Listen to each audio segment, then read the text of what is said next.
बिस्मिल्लाहिर्रहमानिर्रहीम। अस्सलाम वालेकुम। आज यमन ने ऐलान किया है और बहुत बड़ा ऐलान किया है और इसने इसराइल के अंदर यानी सही मायने में उसकी टांगें कांपना शुरू हो गई हैं। यमन ने ऐलान किया है कि इसराइल आ रहा है हमला करने के लिए, आ जाए। अगर इसराइल ने हमारे साथ जंग छेड़ी तो हम सीधा डिमोना पर हमला करेंगे, सीधा उसकी न्यूक्लियर फैसिलिटीज पर हमला करेंगे और उसका एटमी प्रोग्राम तबाह करेंगे। अब सवाल ये पैदा होता है कि इतना बड़ा दावा वो मुल्क ही कर सकता है जिसने हालिया इसराइल के शिप तबाह किए हो, किसी की जरूरत ना उस पर हमला करने की।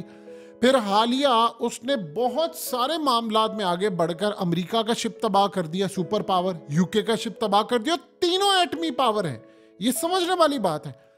अब उन्होंने ऐलान किया है कि अगर इसराइल ने हम पर जंग मुसल्लत करने की कोशिश की तो हम डिमोना को उड़ा देंगे, यानी उसकी न्यूक्लियर फैसिलिटीज को उड़ा देंगे। सवाल यह है कि अब उनके पास ऐसी कौन सी टेक्नोलॉजी है जिससे वो उड़ा देंगे। तो सबसे बड़ा जवाब यहां पर यह है कि हालिया जो इन्होंने हमले किए अमेरिका के वॉरशिप पर, इजराइल के वॉरशिप पर और यूके के वॉरशिप के ऊपर, तो सवाल यहां पर यह पैदा होता कि जब उनके मिसाइल और उनके ड्रोन्स आ रहे थे तो अमेरिका के वॉरशिप के ऊपर लगे हुए एयर डिफेंस सिस्टम, इजराइल के एयर डिफेंस सिस्टम और यूके इनके एयर डिफेंस सिस्टम ने रोका क्यों नहीं वहां पर, जो सबसे बड़ी बात है। इसका मतलब है कि उनके पास कोई ऐसी टेक्नोलॉजी है जिससे ये सारे का सारा सिस्टम बाईपास कर सकते हैं, या फिर उनके पास वो टेक्नोलॉजी है जो हमास ने 7 अक्टूबर को जब उन्होंने हमला किया था तो उस हमले के नतीजे में सूरत हाल इतनी ज्यादा खराब हो गई थी कि इसराइल के अंदर उस वक्त जाकर वो न्यूक्लियर फैसिलिटीज के ऊपर गिरा था। और अभी भी इसराइल के अंदर ये बात हो रही है कि आप ये बता दें कि किस तरह वो जाकर गिरा और कैसे उन्होंने एयर डिफेंस सिस्टम से लेकर तमाम चीजें बाईपास कर दी। इस बात का अभी तक किसी को नहीं पता चल पा रहा, किसी को समझ ही नहीं आ पा रही। तो इसका ये मतलब है कि यमन को क्या टेक्नोलॉजी ईरान ने दी है कि जो वहां तक जा सकता है। अभी तो वो इलाद के ऊपर फेंक रहे फलाना, तो क्या उनके पास अभी तक कुछ खुफिया ऐसे मिसाइल हैं? क्योंकि ईरान ने कहा था कि जब ये जंग छिड़ेगी हम आपको ऐसा सरप्राइज करेंगे कि आप देखते रह जाएंगे। तो क्या वो जो सरप्राइज करना था वो यमन के थ्रू करेंगे और इसराइल की न्यूक्लियर फैसिलिटीज के ऊपर जाकर गिरेगी? क्योंकि अभी तक इस बात का इसराइल को समझ नहीं आ पाई कि जब हमास ने हमला किया था तो कैसे उनकी न्यूक्लियर फैसिलिटीज पर जाकर रॉकेट गिरे थे। देखिए, दो चीजें तो यहां पर बड़ी क्लियर हो गई हैं पूरे वर्ल्ड के लिए। जैसे मिसाल के तौर पर कहा जाता है जी अमेरिका ने पाकिस्तान को धमकी दी थी कि अगर आपने अफगानिस्तान की जंग में हमारा साथ ना दिया तो हम आपको पत्थरों के दौर में पहुंचा देंगे। अब यहां पर एक बात है कि अमेरिका ने कैसे पत्थरों के दौर में पहुंचाना था। अगर अफगानिस्तान के लिए आप अपनी एयर स्पेस और अड्डे ना देते तो उन्होंने कैसे करना था? क्या ईरान से हमला करना था? ईरान ने तो दिया नहीं। सेंट्रल एशिया से तो वो आ नहीं सकते थे। चाइना हमारे साथ था, तो उन्होंने हम पर हमला कहां से करना था? लोग कहते थे मिसाइल कहां से मार रहे थे उन्होंने, मिसाइल आकर हमसे या ड्रोन मार रहे थे, किस जगह से आकर उन्होंने मिसाइल या ड्रोन हम पर मार रहे थे? उनके तो मिडिल ईस्ट के अंदर अड्डे हैं, तो मिडिल ईस्ट की कंट्री से हमारे उस वक्त तो ताल्लुकात और भी बहुत अच्छे थे। ऐसा थोड़ी था कि वहां से उठेंगे और पाकिस्तान पर हमला करने के लिए, ये थोड़ी सूरत हाल होनी थी। ज्यादा से ज्यादा उसने क्या करना था? उसने कहना था जी इंटरनेशनल जो पाबंदियां हैं वो असल में कुछ उसने लगानी थी पाकिस्तान पर और कुछ इस तरह के मामला। तो वो तो देखिए, जब इस तरह का लेवल होता है तो आप सरवाइव कर रहे थे। ईरान भी तो कर ही गया ना सरवाइव। ईरान से ज्यादा तो हम पर नहीं करना था क्योंकि ईरान ने तो बनाना था एटमी प्रोग्राम। तो ये सूरत हाल, उस वक्त तो हमारा कोई नाम भी नहीं आता था। तो एक चीज तो बड़ी क्लियर हो गई है पूरी दुनिया के अंदर कि जितनी बड़ी ताकतें हैं, बड़े बड़े लोग जो हैं, उनकी जो धमकियां होती हैं ये खाली पुली होती हैं धमकियां, यानी इनकी धमकियों में वो जान नहीं होती। यानी आप ये देख लें कि इतना हवा बनाया गया, इसराइल ने इतना पैसा लगाया अपनी पीआर के ऊपर, बिलियंस ऑफ डॉलर्स खर्च किए कि देखो हम 90 लाख हम पूरी दुनिया को काबू करके रखा हुआ है। और जब जंग में वो उतरे हैं तो आप ये सोचिए, ये तस्वीर जारी की है इसराइल की मिलिट्री की जानिब से, 7 फौजियों कह रहे हैं हमारे मारे गए हैं। अब सोचें अगर इसराइल एक हमले में 7 का इतराफ करे तो 70 तो मारे गए हैं ना। 7 का जब आप इतराफ करते हैं तो आपने सिर्फ 10% बताते हैं ये लोग। आपको अपना नुकसान जब होता है तो 10%, किसी का होता है तो 100% बढ़ाकर बताते हैं। तो 7 उन्होंने एडमिट किया। और इस सूरत हाल के अंदर जिन लोगों को आपने इसराइल में लाकर बसाया था, आपने उनको क्या कहा था? आपने कहा था कि ये खुदा का वादा है और खुदा ने तुमको ये ज़मीन देनी है और तुम यहाँ पर आ रहे हो और ये ज़मीन तुम्हें मिल रही है और तुम्हारी हिफाजत होगी और तुम्हारी बादशाहत भी होगी। अब दुनिया पूछ रही है कि अगर बादशाहत यहाँ पर होनी थी तो किसने करनी थी हमारी हिफाजत? ये तो फौज हमारी मार खा रही है। इजरायली मीडिया के ऊपर वो चीख चीख कर कह रहे हैं कि इसराइल इस दफा वो नैरेटिव बेच ही नहीं पा रहा, वो बता ही नहीं पा रहा।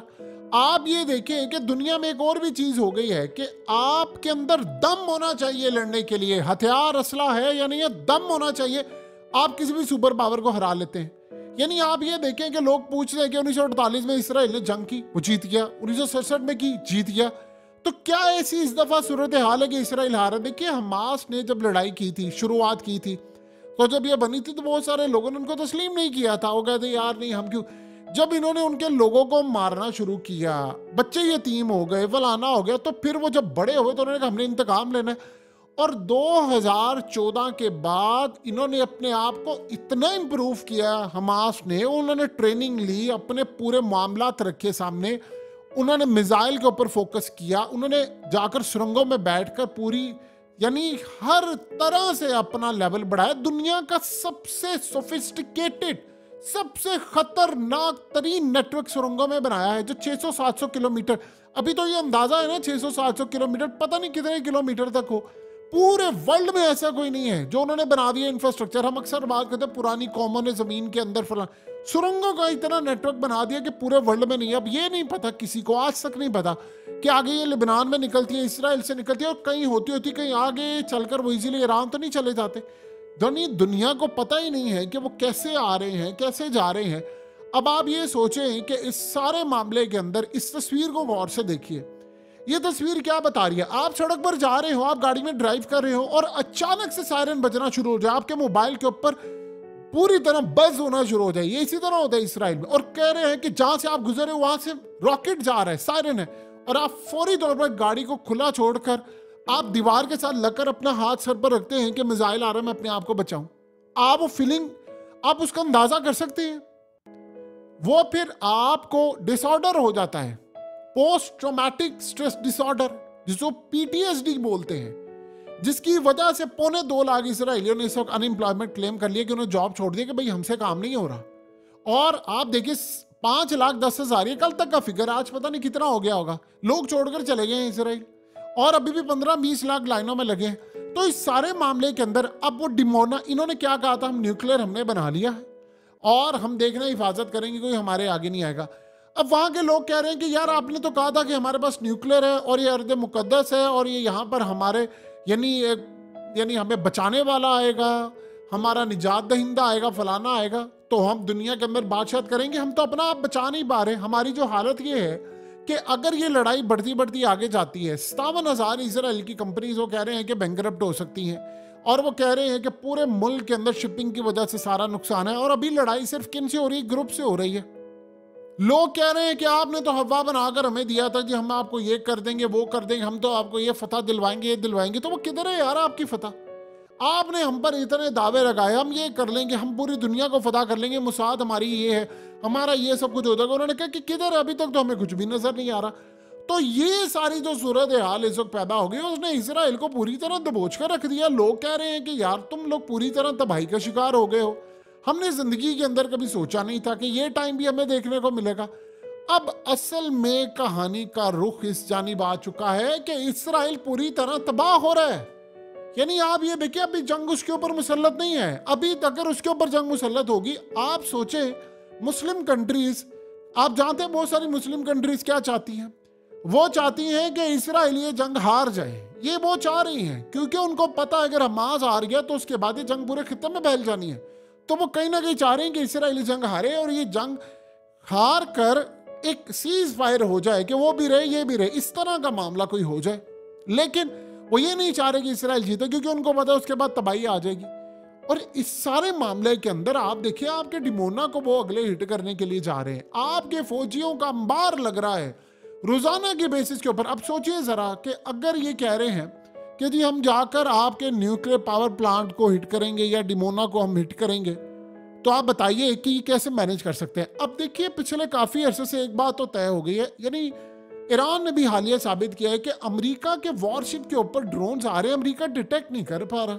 तो इसका मतलब है कि क्या रूस ने और चाइना ने वो टेक्नोलॉजी ईरान को दी हुई है, और क्या वही टेक्नोलॉजी यमन गई है? देखिए, हमेशा से याद रखिएगा, जो छोटे ग्रुप्स होते हैं उनको हमेशा से बड़ी ताकतें बहुत कुछ दे देती हैं।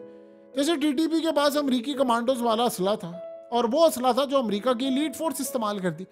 अब यमन के पास वो चीजें आ चुकी हैं कि जो असल में उनके अंदर है करेज, वो समझते हैं। अब ये चाइना और रशिया समझता है कि इनके अंदर है करेज, ये अमेरिका के साथ भिड़ पड़ेंगे। और आप ये देखें कि किसी और मुल्क ने एक मिनट के लिए सोचे, चाइना ने अमेरिका का शिप तबाह किया होता तो क्या होता? तीसरी जंग अजीमा आपके सर पर थी, और ये भी होते होते रहेगी। 4 शिप आपने उड़ा दिए हैं और कोई आपको अभी तक आप पर हमला करने को आगे नहीं बढ़ा। क्यों? इसका मतलब है कि जो बात आम लोगों को नहीं पता वो अमेरिका की इंटेलिजेंस एजेंसियों को पता। वो खाली ये बात नहीं है कि ईरान हमला करेगा और वो कर देंगे। बताइए, अमेरिका का और यमन का कोई मुकाबला बनता है ताकत के अंदर?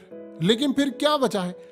इनको डर है कि उनके पास कोई टेक्नोलॉजी है। अब अगर वो ये यहां तक कह रहे हैं कि हम डिमोना को हिट करेंगे न्यूक्लियर फैसिलिटीज पर, उनकी क्या इतनी पावर है कि उनका मिसाइल या कोई चीज है, या अभी तक उन्होंने छुपा कर रखा हुआ है? क्योंकि ईरान ने एक बात की थी, उसने कहा था कि हमारे जो मिसाइल हैं कि जब वो जाकर हिट करेंगे तो कोई रोक नहीं पाएगा। उसने कहा कि अमेरिका का एयर डिफेंस सिस्टम और इजराइल का उसको रोक नहीं पाएंगे, हम तो अभी कूदे नहीं। तो ईरान, अभी सारी दुनिया को पता है यमन के पीछे ईरान है और ईरान के पीछे चाइना और रशिया है। लेकिन क्या अब ये सारी ताकतें इनको दे रही हैं असला और सब कुछ दे रही हैं कि जाओ जाकर इन पर लड़ाई कर दो और हमला कर दो, और इनके थ्रू कर दें कि अगर लड़ाई होगी तो चलो यमन के साथ होगी ना, अभी ईरान के साथ तो नहीं होगी। तो इस सारे मामले के अंदर इजराइल को अब ये बात समझनी है कि उनके हालात और वाकयात किस जानिब जा रहे हैं। देखिए, इजराइल की जो पोजीशन है वो इस वक्त मुकम्मल तौर पर क्लियर होती हुई आपको नजर नहीं आ पा रही। बिल्कुल इजराइल की पोजीशन क्लियर नहीं है इस सारे मामले के अंदर कि व्हाट नेक्स्ट, उन्होंने क्या करना है। वहां पर दुनिया को वो कह रहे हैं कि जी हम हमास को मार रहे हैं, और उनके लोग कह रहे हैं कि आप विक्ट्री को सेल क्यों नहीं कर पा रहे? अगर आप मार रहे हैं तो क्यों नहीं आपको मीडिया के ऊपर नजर आ रही इस दफा? उसकी सबसे बड़ी वजह यह है कि वीडियोस, ये लोग पहले कहते थे जी हमारा एक बंदा मारा, अभी भी आप देखिए 83 तक आ गए हैं ना, चले 7 और मिला ले 90 आ गए हैं, 90 तक आप आ गए हैं। तो एक एक वीडियो में आपके 60-70 बंदे मारे जा रहे हैं। तो आप कैसे, यानी क्या इजराइल के अंदर लोग सोशल मीडिया इस्तेमाल नहीं करते, या इजराइल के अंदर लोगों को पता नहीं है इंटरनेशनल मीडिया पर क्या हो रहा है? क्या ये वीडियोस जो आती हैं, अगर आप देख रहे हैं, पूरा वर्ल्ड देख रहा है, तो क्या इजराइल के अंदर बैठे लोग नहीं देख रहे? और दूसरा, आप ये देखिए, दबाव इतना ज्यादा है कि बड़े बड़े मैगजीन में, अखबारात में आ रहा है कि चंद हफ्ते रह गए हैं सिर्फ इजराइल के पास, और उन्होंने इस जंग को जीतना है, या नहीं जीतना लेकिन खत्म करना है। तो आप सोचिए जरा कि अगर ये जंग वो नहीं जीते तो इसके बाद क्या होगा? वो जो वादे थे, वो जो इन्होंने कहा था जी नहीं आपको ये अर्ज़ मुकद्दस मिलेगी और फलाना होगा, उसके बाद क्या? लेट्स से यहाँ पर इसराइल कहता है ठीक है जी जंग बंदी हो गई है, कैदियों का तबादला हो गया, उसके बाद क्या होगा? नेतन्याहू गया, आर्मी चीफ भी उनका जाएगा, मुसाद का चीफ भी जाएगा, और बाकी सारे ये जाएंगे, और जो मोराल गिरेगा इजराइल का वो क्या होगा? मोराल तो अभी भी उनकी फौज का और सबका गिरा हुआ है। नंबर 2, फिर सारी दुनिया कहेगी जी हम कंस्ट्रक्शन करने के लिए जाएंगे। चाइना तो आगे बढ़ेगा, रूस भी बढ़ेगा, अक़वाम मुत्तहिदा भी आएगा, वो कंस्ट्रक्शन करने जाएंगे, वो सारी बिल्डिंग्स का और सारे वो मनाजिर सामने आएंगे। तो आप बताइए इसराइल क्या दोबारा एक जंग करेगा और दोबारा उस जंग के अंदर वो उन बिल्डिंग्स को तबाह करेगा? वो कहेगा जी हमास आ रहे हैं फलाने। ये कैसे आप जस्टिफाई करेंगे इस बात को? कैसे आप लेकर चलेंगे? और इस सारे मामले के अंदर क्या इसराइल को दोबारा कोई करने देगा? वो कहेंगे यार इन्हें क्या मजाक बनाया हुआ है। फिर अगली सूरत हाल, हमास को डायरेक्टली इनवाइट करेगा रूस, जिस तरह अफगान तालिबान को किया कि आओ बैठो बातचीत करो हमसे, मामला तय करो। फिर उनको असले की सप्लाई, देखिए गजा के अंदर उनकी हुकूमत थी, वो एक हुकूमत कर रहे थे, ऐसा नहीं था कि उनकी हुकूमत नहीं थी, हुकूमत ही उनकी। जैसे एक आम शख्स से पूछा, एक मुस्लिम एंकर था, उससे पूछा यार ये जो सब कुछ है इसका सलूशन क्या है? जो उसने जवाब दिया वो पूरे वर्ल्ड के लिए कमाल था। उसने कहा यार सलूशन तो एक ही है, इसराइल को कि वापस चला जाए, ये ज़मीन छोड़ दे, फ़लस्तीनियों की है, चोरी किया है तुमने लैंड, वापस चले जाओ यूरोप में और दीगर ममालिक में, उनको जाकर कहो कि हमें जगह दे। वो इतना पागल हो गया एंकर, उसने कहा दवा हो जाए यहाँ से, निकलो, तुम्हें मैंने आज के बाद अपने शो में नहीं बुलाना। यानी ये इस तरह की सूरत हाल है। सोल्यूशन एक ही है, वाकई यही है सोल्यूशन। दुनिया का अमन चाहते हैं, इनको फारिग करके इनको यार ठीक है आप बैठे। इवन कि आप 2 स्टेट सोल्यूशन पर भी आ जाए, देन भी इसराइल की हार है, जो 1967 से पहली पोजीशन का सऊदी अरब कह रहे हैं। तो कुल मिलाकर इसराइल की जो पोजीशन है बहुत ज्यादा वीक है इस वक्त।